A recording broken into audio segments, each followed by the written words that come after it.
Welcome. You are listening to the Mindful Minute, meditations created for everyday joy. I'm your host, Meryl Arnett, and my passion is making meditation accessible and enjoyable. This podcast is recorded from my live Monday night meditation class, where we have a brief discussion followed by a guided meditation. If you would like to access these meditation practices as standalone audio files for your daily practice, please subscribe to my newsletter at merylarnett.com. It's free, and you'll receive a new mini meditation each week, along with behind-the-scenes content and bonus material for each podcast episode. All right, let's grab a cup of tea, a comfy seat, and settle in for today's practice.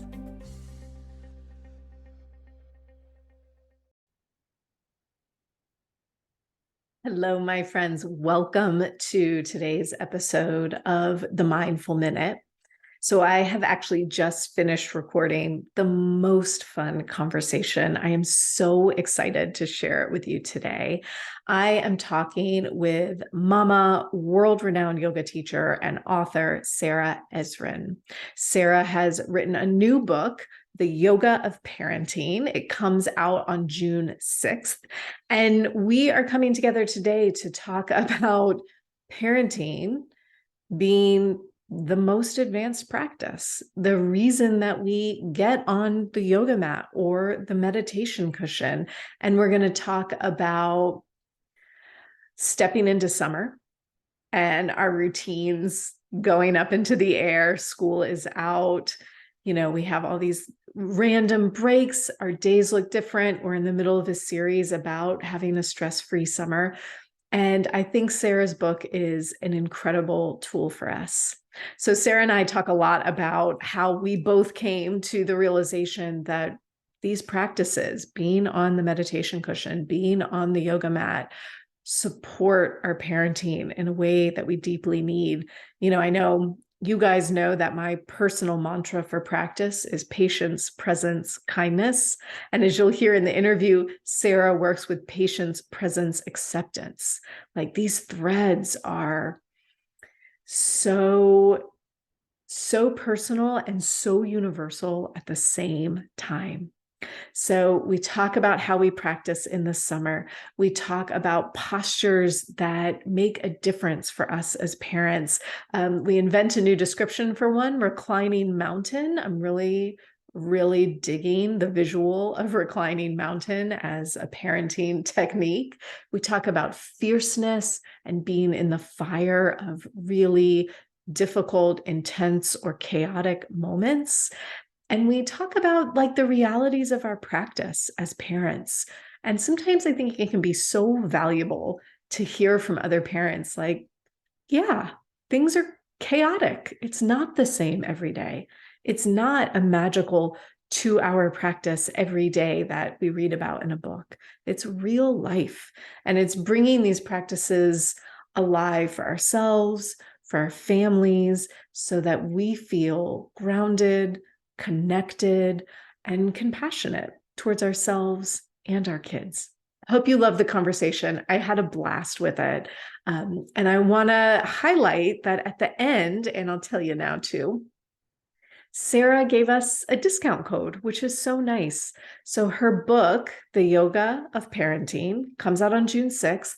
And if you order it through Shambhala Publications, the link will be in the show notes, and you use code YP30, you save 30% on the book. It's a great summer read. It's easy. There's a lot of stories from parents from all over. So it's fun to get to see how other parents are incorporating this work into their parenting and their self-care. There are postures to try. There are reflections for you and your family. There's a summary at the end of every chapter. So if you get too busy, you can just skip to the end and get the goods.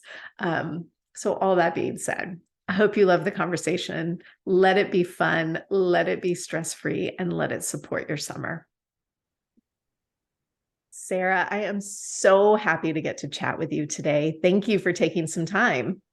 Thank you, Meryl. This is like, whew, you were high on my list and like it was a dream to sit with you. So getting to sit Oh, here feels very surreal and real at the same time. So thank you for having me. I love that. Thank you.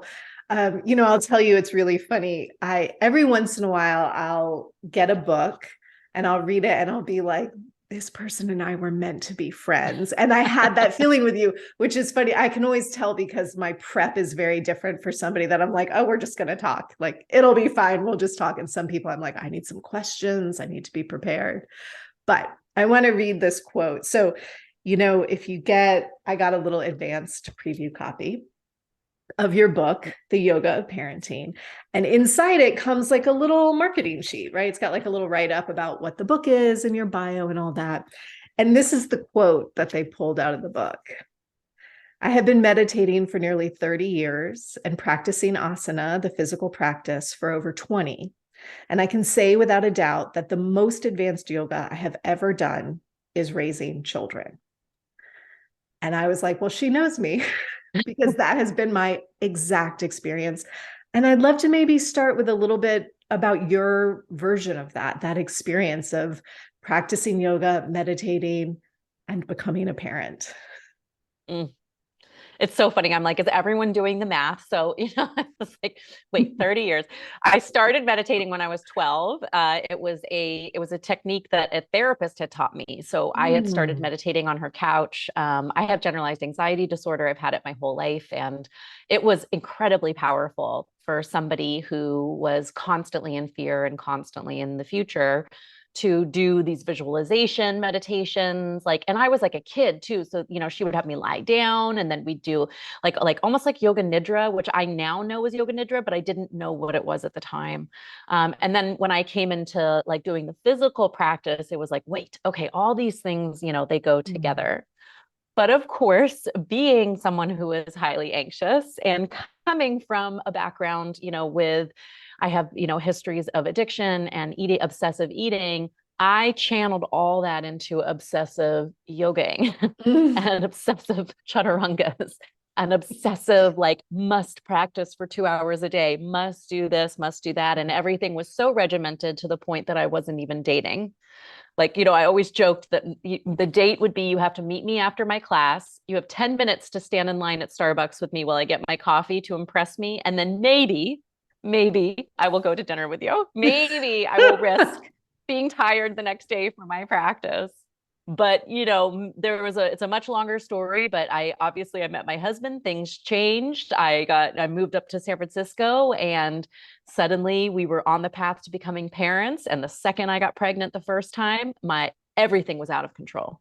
Mm. And in the most beautiful and profound and challenging of ways. And I was like, whoa, this really is the practice. Because I can align my way into a chaturanga, or I don't know why I keep using chaturanga as an example. I think just because my background in Ashtanga yoga, but a chaturanga is like that half plank for the listeners that don't know. But, you can align yourself in down dog. You can align yourself in a standing posture. It becomes a container for your attention. But when you step on that wheel, or that it's like even just a long conveyor belt to Mm. who knows where of parenting, there is nothing that is holding you on either side. You are at the whim of the universe and at the whim of other people's karma and other people's emotions and other people's, futures. And it's just this wild ride Yeah. that there's no predictability. And I mentioned it in the book, but we lost our first pregnancy, and I think that was the rattle that really was like, that was like, okay, here we go. This is where the work begins. And then from getting pregnant with my first, and now I'm the mom of two, and it's just gotten harder, That is but it. also more beautiful at the same time. Yeah. Oh, I love that. I'll share just a little bit about it, my experience, which was, in many ways very similar. Mm. And I was a hot yoga teacher. I taught 6 a.m. I was like that type A I was up at the studio all the time, drinking my green juice. And I was sure that I was going to be the pregnant person teaching 6 a.m. yoga and drinking my green juice. And I was so sick my first pregnancy, so sick. Mm. And the whole pregnancy, the whole time, not just Yeah. the beginning. And I remember so clearly sitting in the back of that hot yoga room, drinking Sprite out of a water bottle, hoping nobody noticed, and eating saltine crackers while I taught. And I was like, I have hit rock bottom. What is happening to me? So that was step one. And then step two was this little person came into my life.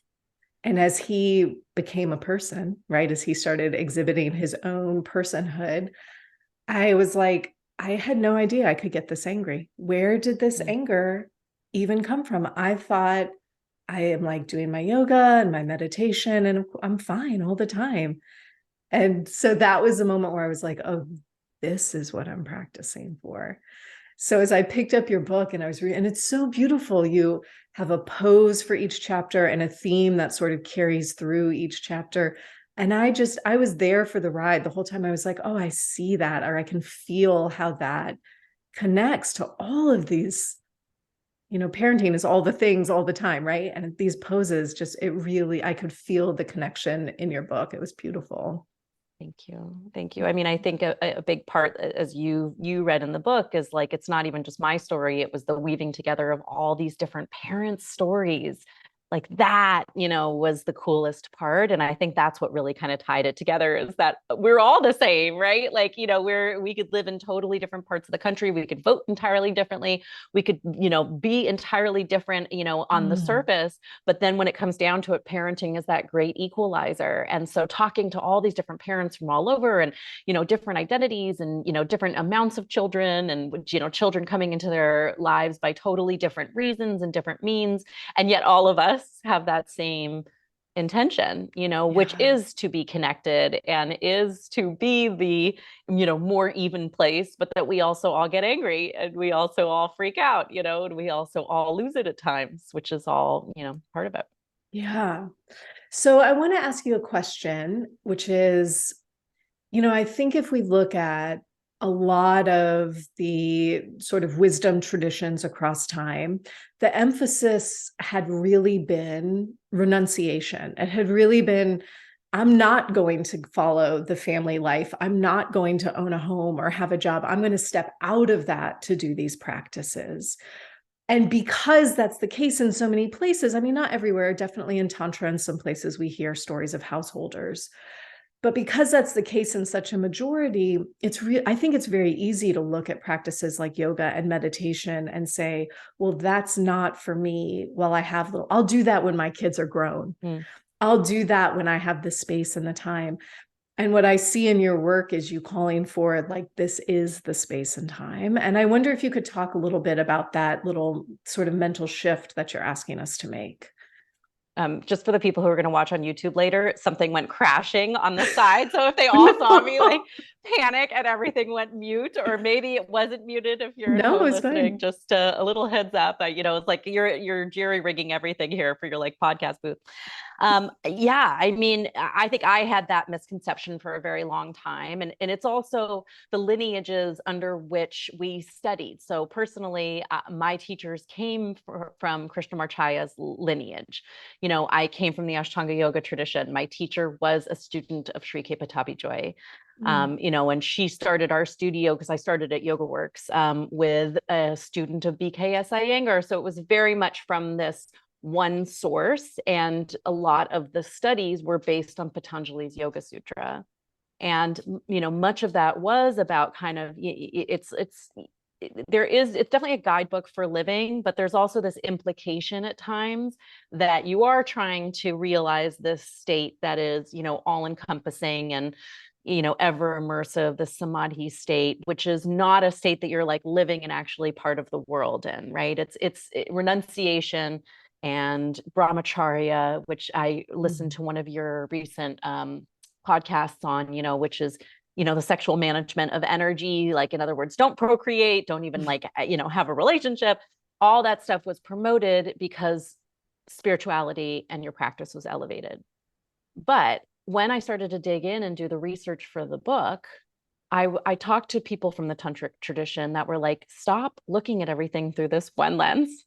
Look at yoga from the much bigger picture. There's all these different lineages that come out of the Vedas. And a lot of this was created as a roadmap for householders. Now, there are obviously groups of people who, they're in the student stage, right? Where it's like young children. It was most, there was a predominance of males in those days. Though I did some research and found that women were being taught too, and actually Oh, were believed to write some of the Vedas. But that the young guys would then, they'd be like 12, 13, they would study with their teacher, and then they'd just jump ahead to the wisdom stage. They would jump ahead to the sannyasa. They would jump ahead to renunciation.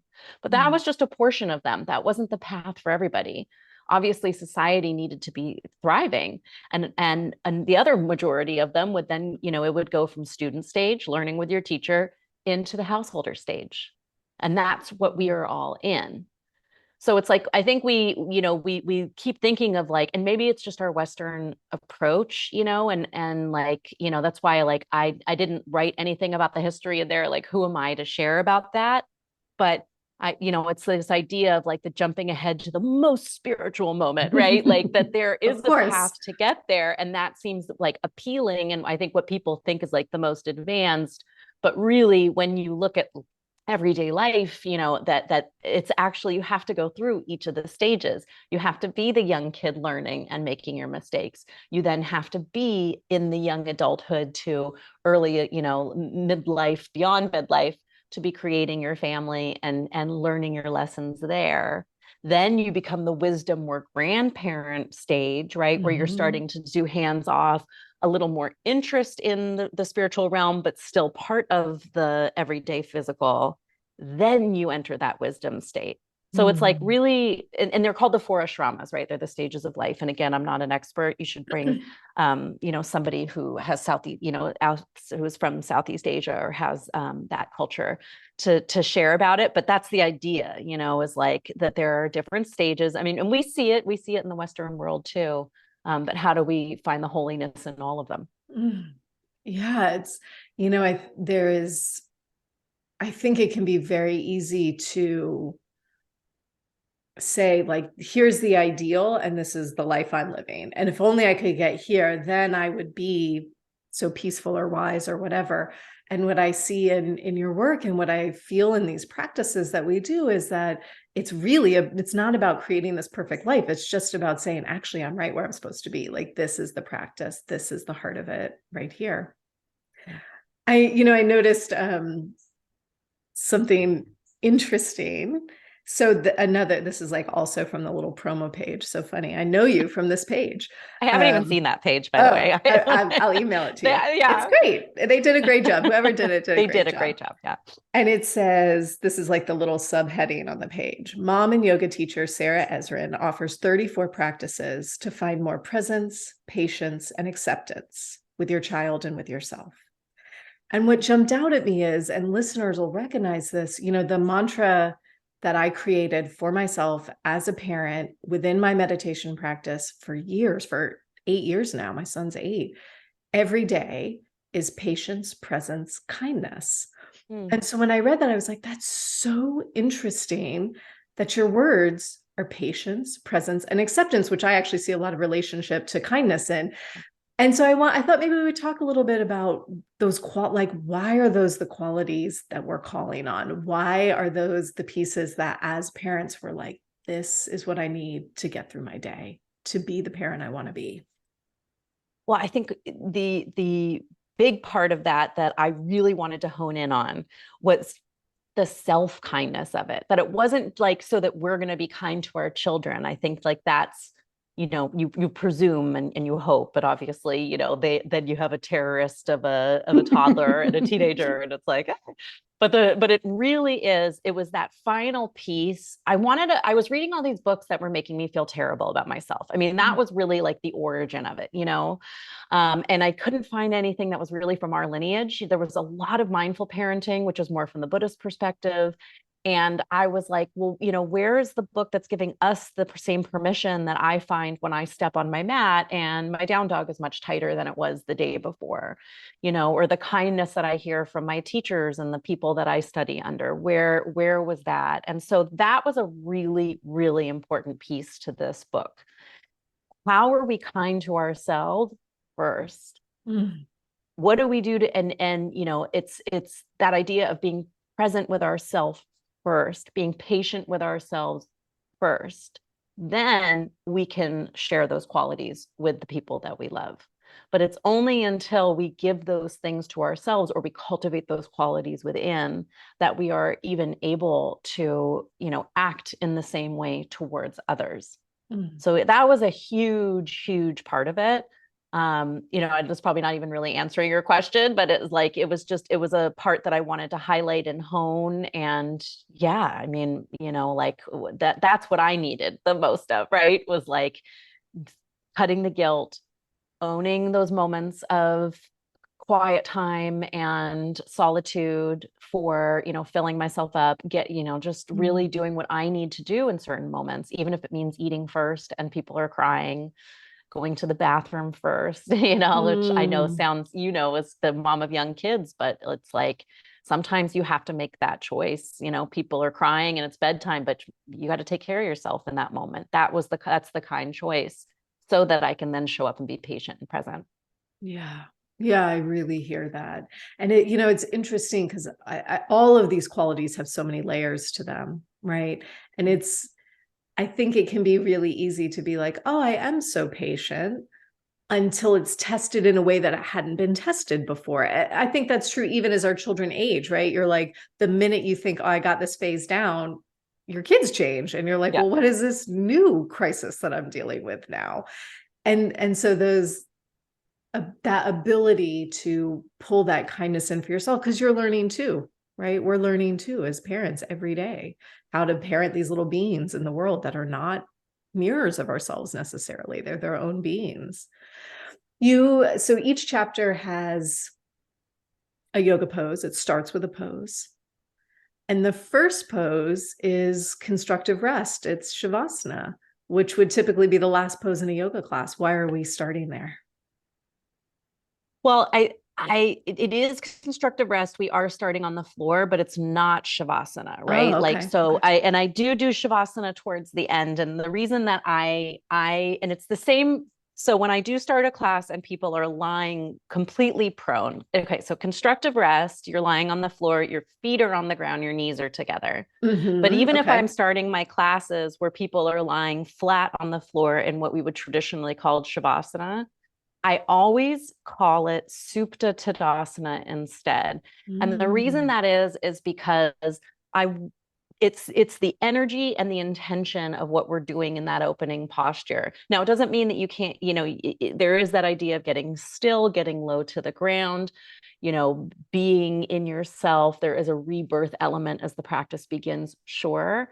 But I'm always careful not to say Shavasana until it really is the end, because then that is the death of that practice. Does that make sense? It does. So tell listeners, Supta Tadasana Oh yeah, is a Supta. very different meaning. What does that mean?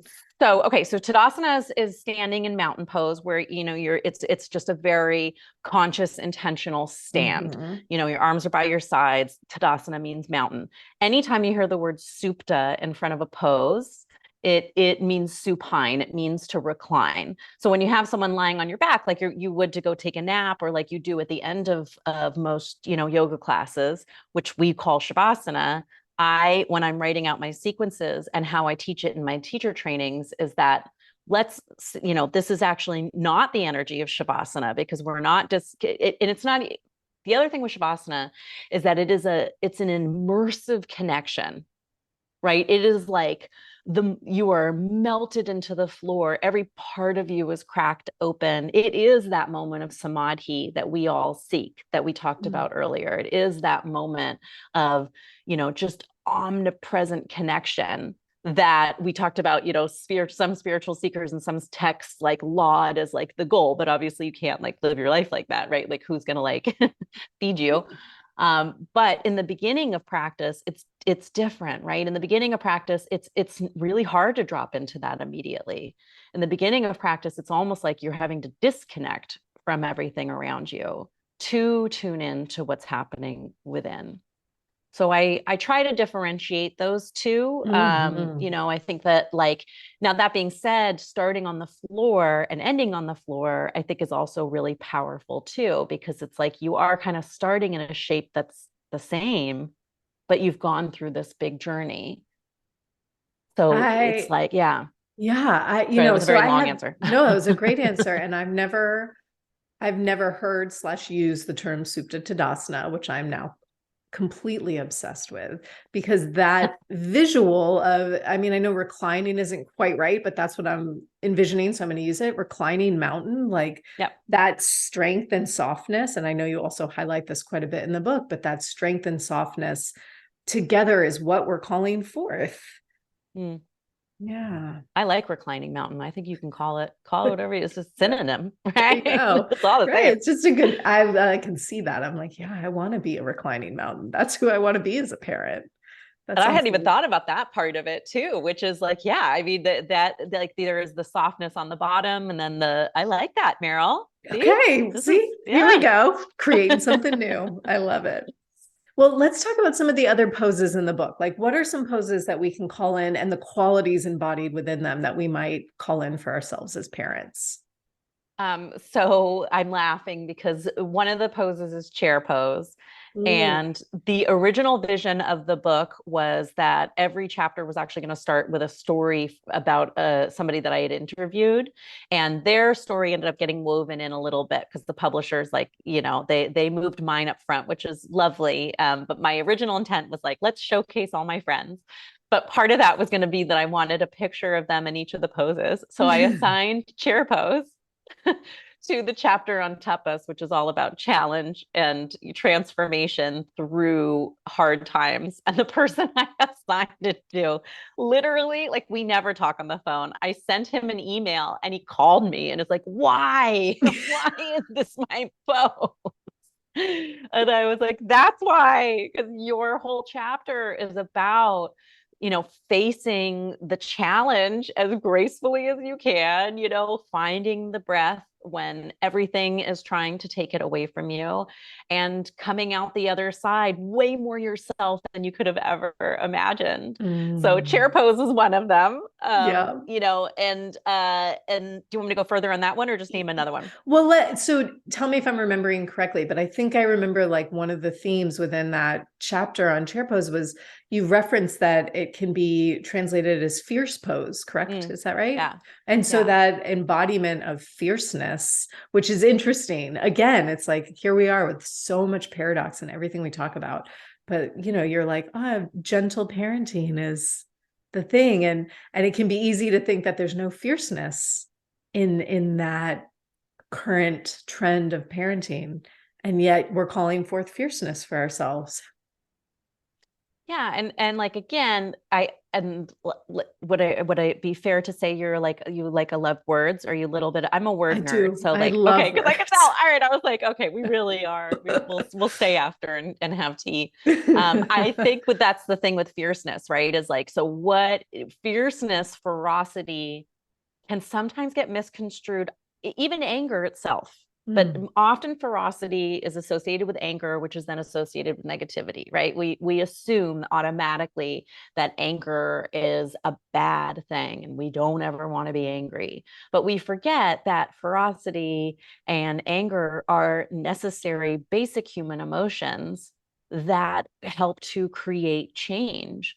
And that can be actually quite empowering and also saving, right? They can be evolutionarily, like, fighting back is actually important in certain situations. Mm. If I'm being chased by something, or these days there's many reasons, but ferocity is also, that's an energy forward. That's like, to me, anger can be about facilitating and alchemizing change. So I think we hear ferocious, we hear anger, and we automatically assume negative, but we have to remember that, like, we need that fire, we need that spark in order for anything to start to alchemize and to change. Mm. I love that. And I think I was thinking about this morning. So last night was a tough night. My son had a tough day at school. He had a lot of emotion about it.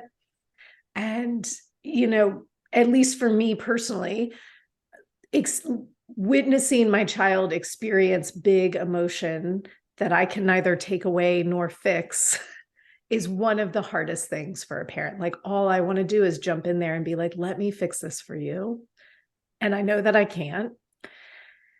And so as I think about fierceness, a piece of that is, for me, like the fierceness for me to be like, you're strong enough to sit here and do this, right? And that actually, now that I'm saying this out loud over and over again, I have felt this as a parent. It's like, sometimes I have to say to myself, like, you're strong enough. You do not have to leave this moment. And a piece of that comes from all of those minutes on the yoga mat, all of those minutes on the meditation cushion when I was like, man, I'm bored, or this is hard, or I'm tired and I want to go and I didn't. And then we're asked as parents, like, I know you're tired, but you got to stay right here right now. Yeah. Yeah. I mean, I was just like, oof, I just had like the vision of you in there and then like the talking to yourself. I mean, it really is all of that, right? It is the, so it's on the chapter that discusses tapas, which the literal translation is fire, but the concept of tapas is this idea of purification through heat, that through fire we are not necessarily transformed, because there's some scholars say transformation is not necessarily the goal. It's not that you're becoming something different, but that the fire is burning away all the layers of who we think we are to get to what we truly are. But the fire is uncomfortable. That process is burning. There is a sense of austerity and there is a sense of heat behind it. So, in relation to what, with your son, for example, sitting in the discomfort of his emotions, writing that out with him, perhaps, hopefully, 10 years down the road will lead to a much more integrated relationship with the two of you. Him being able to sit with his own emotions, entering college in this way where you're, connected, but also that there's that right amount of space, like that it leads to something in the end. But in the moment, let's acknowledge that it's very hard. I was going to say an expletive, that it's very hard and it's very uncomfortable and it's burning. And that's that moment where we have to go back to all of our practices, which is, what we're practicing on the mat. Exactly like you said, when you're sitting in meditation or you're holding warrior two or you're doing chair pose, all of that is really prepped for these moments of life that are incredibly uncomfortable. And all you want to do is rip out of your skin and get out of them. But going through them is how we then, metamorphosize and get to the other side, whatever those gains and benefits may be. We don't know yet. Yeah. And I think, so you said warrior two, this is another posture in the book, right? And it might even be one that follows fierce pose, or very close to, if I remember correctly. So warrior two, big, strong, confident pose. What are we embodying here? I used warrior two to exemplify the idea of balance, and specifically the idea that balance is and boundaries are really, it's a combination of the strength, but you also need the softness. That yes, warrior two appears to be this very strong, we'll use fierce again. That's like fierce type of pose, but really in order for a warrior two to be sustainable, you need an element of softness. You need fluidity and breathability. So you're always kind of toggling back and forth between the container and the space that's within the container. And so I felt like warrior two was a good one for that, but really it's ultimately about that balance of boundaries. And I think this is a chapter where you talk a bit about being an overachiever and being a parent. I clearly just don't relate to that at all, Sarah. I have no idea what that means. No, I felt that very deeply. And that's an interesting place to yoga from and to parent from, or to meditate from, right? Yeah, I mean, it is, I'm just like looking around the house and like every time I like have to stay like this watching you. I like put like blinders for people listening, because the overachiever in me wants to fold that blanket over there, put this over there, then I have to go do this, then I have to go do that. It is this endless ticker of having to have everything in its right place. And I don't know if you feel this way, but like it's almost like in my brain I'm like, oh well, once this is done then I can settle, but there's never, it's Oh, never ending. yes. It's never ending. And, and then you run the risk of pouring that into your children. And I have to say, and again, like, talk to me, I'm knocking on wood, talk to me again in another 4 years, but I have to say, I feel better about being a little more hands off with my son's like choices than I do with my own approach to life. So like what I mean by that is like he wants to wear rain boots on a sunny day. I'm fine with that. He wants to climb something that seems a little scary. I will be holding my breath the whole time, but I will stand at the base. He wants to explore doing something. With my toddler specifically. Now, I say talk to me in 4 years because my youngest is a lot wilder. So I'm not sure if I'm going to be able to like have that same, space and trust. We shall see. I'm trying. I really am. But he literally is like going head first off the bed still, and it's like, I'm like, oh gosh, this is how he's going to approach life. But, where with me personally, everything is still very kind of regimented. Like, I still need my schedule. I still need things in a certain order. I'm still striving most hours of the day. So it's, I don't want to put that on them, but it's definitely like within the home. I try not to. Luckily, my husband is very, chill, and there's a good balance of energy. But yeah, we'll see when they get a little bit older, and then the grades, matter a little more. But I don't want to be that. Like, I don't know. I don't want to be a grade enforcer, and I don't want to push my workaholism on them, in that way. But it's all of our paths unfolding. It We're all here to learn is. some lessons. So I gotta kind of trust that. So let's keep following this thread, I think. This conversation is going to air at the end of May, and in Georgia, school will already be out. I know that's not the case for everywhere. A lot of places get out a little later, but in Georgia, we get out like mid-May. It's horrible. And so summer will be in full force. And actually, the series that I'm releasing at that time is called Stress-Free Summer, specifically because I am routine, regimented. I'd like to know that I have like these hours set aside to do these specific tasks. And then I switch gears and now I'm doing something parenting wise. And in summer, all that goes out the window. Yep. And one of the things I have noticed over a decade of practice is that if I am not mindful, my practice goes out the window because I'm like, well, now we don't have this. When do I do it? So I'd love to ask you a little bit about just your own personal, like, when do you practice? Do you practice around your kids? Do you practice separately? Like, tell me a little bit about that experience for you. Oh, I like want to go into summer. I was like, okay, well, like let's go into summer. Let's Well, talk we about could some do that tips for too. summer. Please, come on, let's But do it. well, I don't. This is our first summer. I was going to ask you because like this is our first time. We just got the schedule, and they're like, oh, school ends on the 2nd, and I wrote. I was like, when does this camp start? They're like the 18th or something, and my husband and I were like, oh no, we're not What do prepared we for this at do? all. So yeah, so maybe offline or after you, or I just will wait for the series and listen to all of your tips. My practice currently is, I'm definitely more into meditation these days, and like harder workouts, like, and I don't mean harder like physically more challenging. I mean, yeah, maybe I do mean physically more challenging, but like I want my yoga mat to be the most nourishing, softest, yummiest place that I go to just feel good in my body. It used to be where I would go to punish myself for what I ate and where I would go and force change. So whether it was being jammed into poses or, I'd have like goals and then I like, must have this. My yoga practice just isn't that anymore. So I wake up very early in the morning. I do a really long sit and I journal and I have my tea, and that's all part of my practice.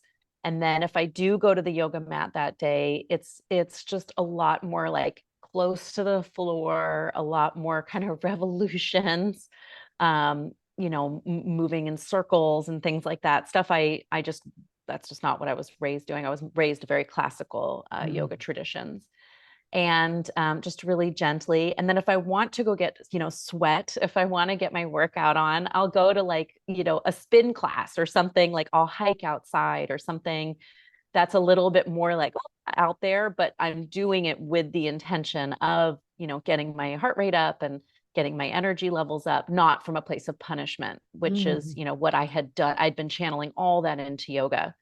So I think it's a good blend. It feels much healthier now. There's days where I don't move my body, and that's perfectly fine. There's days where it's just a little bit of like shoulders and yoga. There's days where it's just meditation. Like it's kind of all over the place, but I try to do a little something every day. If I had to describe my practice, I would say almost the exact same words. I love that. So what do you do And for cardio then?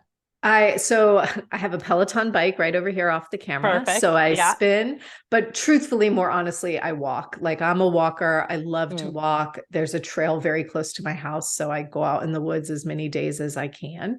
And it's one of the things. So this is interesting because I'm going to talk about it in this series is like what would normally happen during the school year is both of my children are in school by 9 a.m.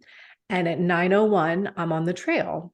And that's how my day, quote unquote, begins after the craziness of getting the children off. And I go do a long hike and I meditate and I come back to the house. It takes about 90 minutes and then I start working. And that is, 3 to 4 days a week, my schedule in the morning during the school year. And I don't get to do that during the summer because like my partner has to work too. And I can't just disappear for 2 hours every single day while the kids are at home. And walking with kids is very different than walking by yourself. And so, I think the 25-year-old Meryl would never be okay with that practice disappearing for 12 weeks. And now I really spend time now when you and I are talking, which is in April, the kids are still in school, saying to myself, like, this is about to change. Mm. What are you going to feel like? What are you going to replace it with? Or how are you going to take care of yourself when you can't go 2 hours in the woods? Yeah. And so that what you said about every day is a little different. And I think the piece that I try to be aware of is what am I doing to take care of myself? And it doesn't have to look the same every day. So for me, like the meditation is the non-negotiable. I know I will sit every day.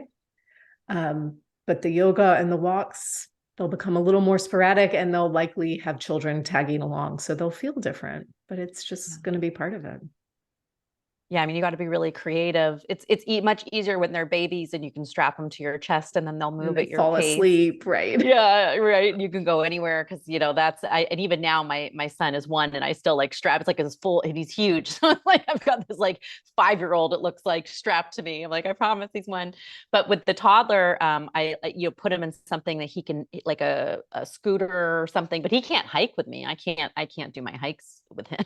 I It's know. the same thing. But I yeah, you just just gotta. talked about this in an episode and I can't remember what episode it was now. It was like very recently.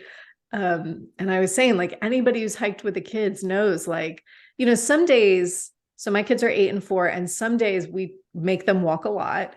Mm. And if we catch them in the right mood, we can do a 3-mile trail. And it takes a while, but they can do it without complaining, without being carried. They're having a grand old Wow. time. And like literally the next day, we won't be able to get out of the parking lot. Like Yeah. we just won't. We have to collect sticks and rocks and stay. And that's part of the practice too. Yeah. Right. Yeah. Yeah. But we experience that on our mat too. It's like some days we get on the mat and you can do every pose and you feel really strong. And then there's other days where you get on and you're like, I'm just going to lie here, So I think that really is the advanced practice, right? Is that deeper listening of what the moment calls for. Yeah. So Sarah, I wonder if you could maybe offer a little mini something for us, a pose that we could get into or some breaths we could take. What is a practice that you might offer us for? Let's think about summer's in session. I don't have my routine. I can't fall back on the 2-hour, whatever luxurious practice. What can I do to take care of myself right now? I think one of the practices, and I offer this in the book, is the becoming the stealth anthropologist of your own life. And that can become a meditation practice in of itself.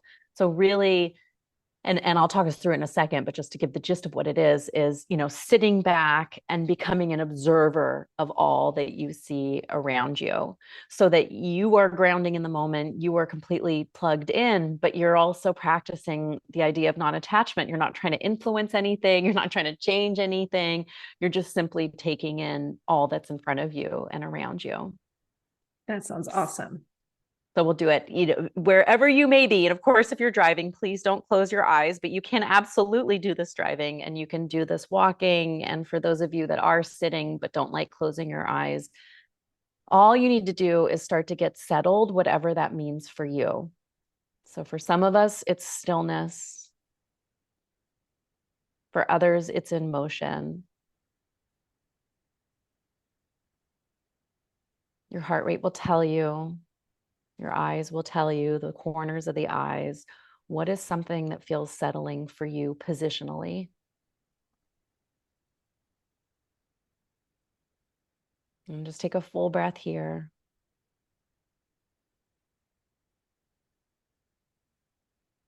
A full exhale. And noticing that first, noticing without judgment. Take 2 more on your own. Just kind of, where are you breathing?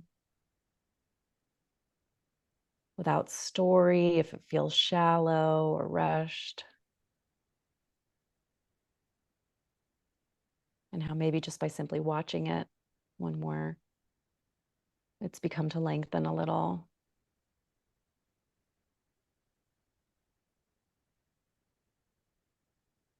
And then those of you whose eyes were closed, we are going to open the eyes, and a soft gaze as you start to scan the room from one side to the next. And if there happens to be a living being in the room, and this can be a plant, a pet, a child, a partner, I want you to focus your eyes on that thing and make a choice. And then just sit back a little bit more into yourself, almost like the front of your body and the back of your body could come together. And for these next few breaths, because I know we don't have a ton of time, but you can always pause and do it longer. Just observe. What do you see? You can name colors and shapes.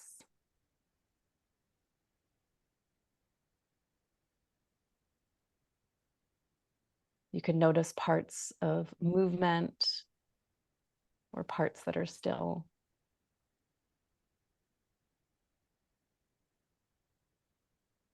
Parts that seem kissed by light and others that are in the darkness.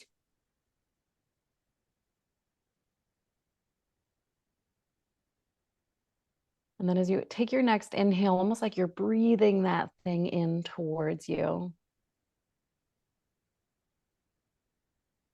And exhale. And what's really cool as we do this,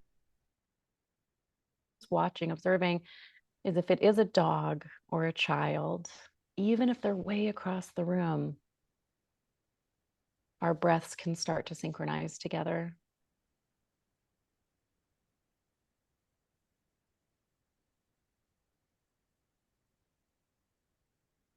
This gift, this is one of the universe's bounties for you, for simply being.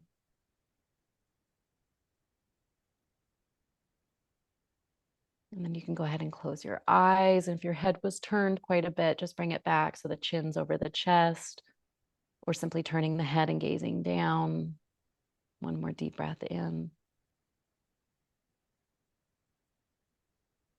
Maybe open the mouth, maybe make sound. And then as you're ready, you can reopen the eyes if they are closed. Take in the whole room. And we'll rejoin back together. Thank you, Sarah. Beautiful. Such a pleasure to chat with you today. Listeners, there's so much about the book we didn't even get to talk to. I do want to highlight that at the end of each chapter, there are 10 takeaways for busy families. So I'm like, clearly Sarah's actually a parent, because sometimes we need a summary. It's lovely. They'll be linked in the show notes to the book. And Sarah, tell us where we can find more about you. Tell us anything that we didn't talk about that we want to cover before we wrap up. Well, I just want to say thank you for all that you do for parents everywhere. And I think, I know you're teaching your meditation class as it is, but then to start recording it and to start sharing it to the world through this podcast format, it's such an important medium for reaching busy families because we don't really have time to be sitting down and reading. So, I thank you for taking the time for you to sit down and to share your wisdom with all of us so that we can then be out in the world and, with the madness and trying to cook and trying to hike with, to a 4-year-old, but still tapped into all of your amazing teachings and offerings. So I want to thank you for that. Thank you. I can be found. I'm most active probably on Instagram. So it's Sarah Ezrin Yoga. It's just Sarah Ezrin Yoga. And then my website is sarahezrinyoga.com. I am also on TikTok. I am starting that. So please, I just have fun over there. It's very different, my TikTok, than my Instagram. It's like literally like, what is this sweater? Like, what is pilling? Here's some tape to get dog hair off. It's not really, I got to kind of like hone it in, niche it in with the rest of my stuff, but that's also like a nice break. And yeah, that's it. And then, of course, please grab a copy of the book. We're going to be airing this end of May-ish, right? Mm-hmm. So you can pre-order the book. But by the way, if anybody pre-orders the book, if you buy it before the launch date, which is June 6th, and you go to my website, you will get 3 free gifts: a meditation, a practice, and a whole book, a whole big book. So not a big book. I don't want to scare people. It's a cool book. It's the picture book of actually what I had was hoping to have in the original book. So lots of incentives and and just and always send me a message if you have any questions. And I love connecting. It's my favorite part of what we get to do. Beautiful. And I think that we have a discount for listeners if they want the book, right? We do. We have a very special discount code. So if you are ordering the book, either pre-order or after launch, go to Shambhala's website. That's the publisher, Shambhala Publications. You'll order the book on there and you enter the code YP30.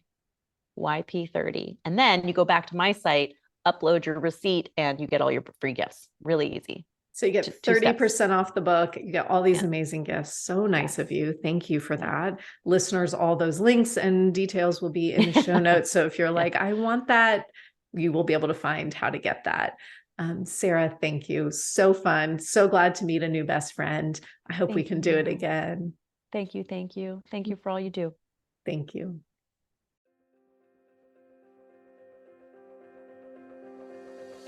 Thanks for listening to The Mindful Minute.